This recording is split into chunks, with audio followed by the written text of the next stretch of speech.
If your ecom brand is spending $10,000 or more a month on ads and you're still not scaling the way you expected, it's not your creative, it's not your offer, and it's probably not your budget either. Every single brand we audit that's stuck at the same revenue month after month has the exact same gap in their account.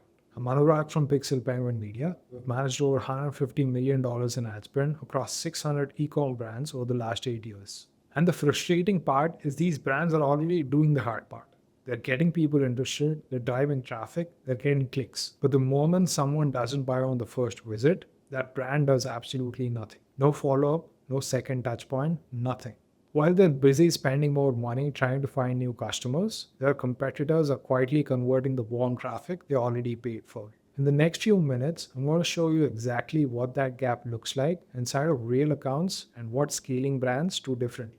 Here is the reality of how most e-commerce brands are operating right now. They spend $10,000, $20,000, sometimes $50,000 a month driving traffic to their website. The ads are running, the clicks are coming in, and some people are buying. But the majority of people who land on that website, somewhere between 95 to 98% of them, leave without purchasing. And the moment they leave, most brands do absolutely nothing. No follow-up, no sequence, no second conversation, just silence. And the next month, they spend another $10,000 to find brand new people, and the same exact thing happens again. This is where it gets expensive because those people who left were not uninterested.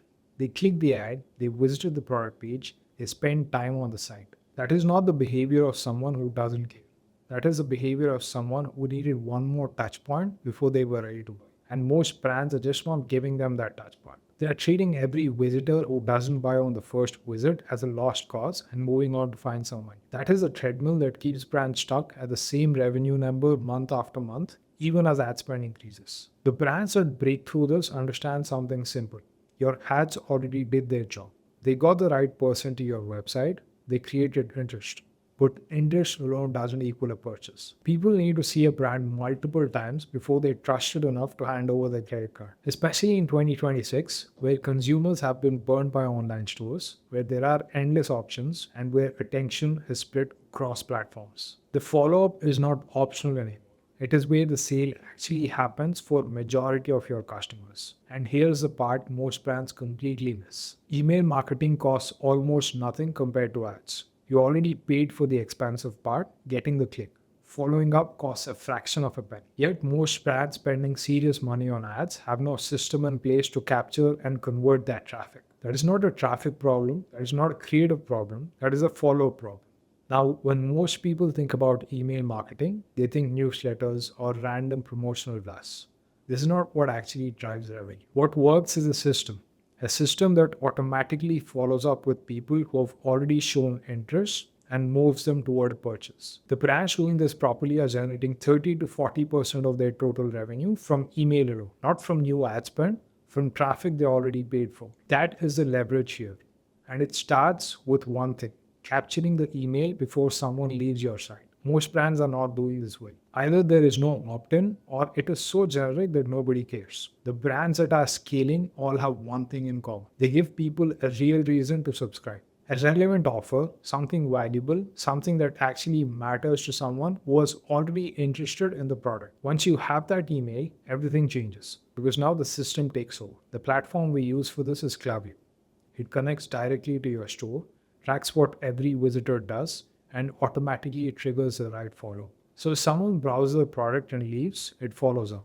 If someone adds to cart and abandons, it follows up. If someone starts checkout and drops off, it follows up.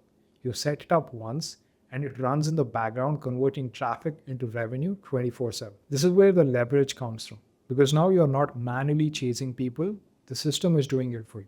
And the key here is that each sequence matches intent. Someone who browsed needs trust and social proof. Someone who abandoned cart needs urgency and objection handling. Someone who left at checkout needs reassurance and a reason to come back now. Different intent, different conversation. When you align these two things, that is when conversions happen.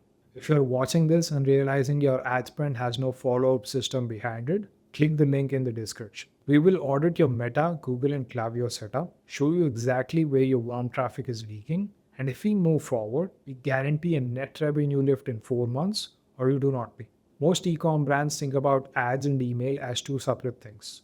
Ads bring people in, Email is just something you send occasionally. But that is not how scaling brands operate. They treat Klaviyo as a layer that makes their entire ad spend more efficient over time. Because every dollar you spend on Meta and Google has two jobs. First, bring in a new customer, and second, make sure that customer comes back. And without a retention system, that second job never happens. Here is what it looks like in real numbers. Most brands around $50,000 per month are doing maybe 10-20% of revenue from email. Brands with a proper system, 30-40%.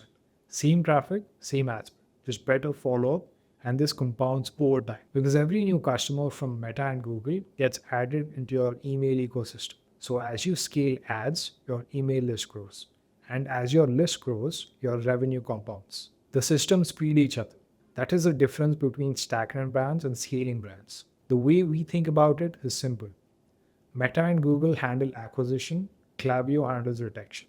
And retention is where profitability lives. Because converting an existing customer costs a fraction of acquiring a new one. Without this system, you're starting from zero every month, spending the same just to stay in the same place. But when this is set up properly, your returning customer rate increases, your lifetime value goes up, your dependency on ads goes down.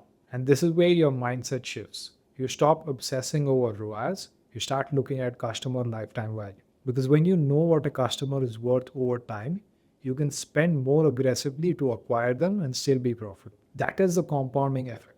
Meta and Google fill the top, Klaviyo converts and retains at the bottom. And the data from Klaviyo tells you how far you can scale. That is the complete system. If anything in this video sounded familiar and you're spending serious money on ads without a proper follow-up system in place, click the link in description to apply for an audit. We go through your Meta, Google, and Klaviyo setup, show you exactly what we find, and if we move forward, we guarantee a net revenue lift in the first 4 months, or you get every dollar back. And if this was useful, subscribe.